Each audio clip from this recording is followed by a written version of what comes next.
September is Prostate Cancer Awareness Month, and it's time to spotlight one of the most common cancers among men. Every year, about 300,000 men in the U.S. are diagnosed, and over 35,000 of them don't make it. So it's the second leading cause of cancer death for men. Now it's Dr. Natasha Bhuyan from One Medical Group. Thank you for being here, Doctor. Of course, thank you for having me. We've seen some trends that are a little bit alarming, right?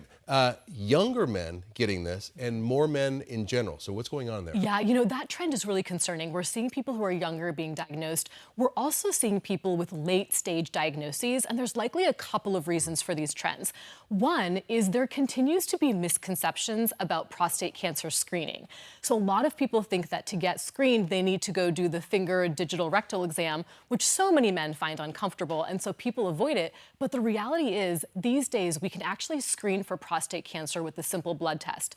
The other thing we're seeing is during the COVID pandemic, a lot of people delayed their routine medical care. Right. They delayed cancer screenings. You didn't want to be in the doctor's office. Of course, they didn't want to go to the doctor's office. I'm just now seeing a lot of people coming back for routine primary care, but because of that, they didn't get screened for several years, and we're catching cancers now, and they're in later stages. So who should be screened? I mean, it's a certain age, right, when you start? Yes, exactly. Well, this is a tricky one because even different medical societies have different guidelines and recommendations about who should get screened. And the reason why is we want to avoid over-testing people who don't need it. At the same time, we want to make sure that we catch cancers that would benefit from intervention. So it's a balance. It's a balance. And so I tell people, talk to your own doctor about your individual health situation. But in general, men between the ages of 55 to 69 should consider getting screened, and especially Black men over the age of 45 should consider getting screened. Now, Black men have higher rates of prostate cancer, and Black men are 2 to 4 times more likely to die of prostate cancer. And then, of course, people who have a family history should talk to their doctor. Right. And what kind of symptoms do you get if you've got this? If I'm feeling a little odd, should I get screened? Yeah, exactly. Well, the alarming thing is most people with prostate cancer don't have any symptoms at all. And that's why it's so important to get that routine screening done. Some people do have urinary symptoms, so urine dribbling, a weak urine stream, maybe urinary frequency. The tough thing, though, is those urine symptoms can present with other conditions like an enlarged prostate, which is very common.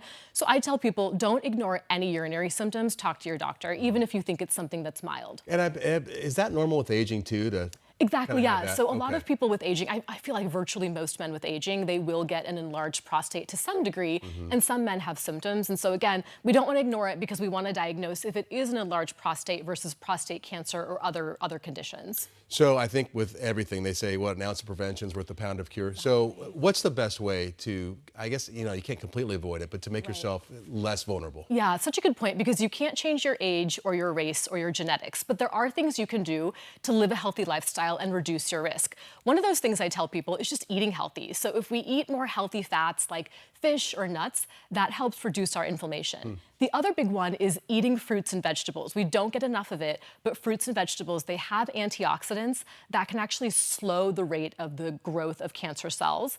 And one thing people don't think about is actually sexual activity. So regular ejaculation with or without a partner can actually help clear toxins from the prostate. So one area people don't think about. And we're ending on that. Yeah. Well, good, doctor. Yeah, thank you. Stay Very healthy, clinical. Yeah. All right, Tram, I'm going to send it over to you.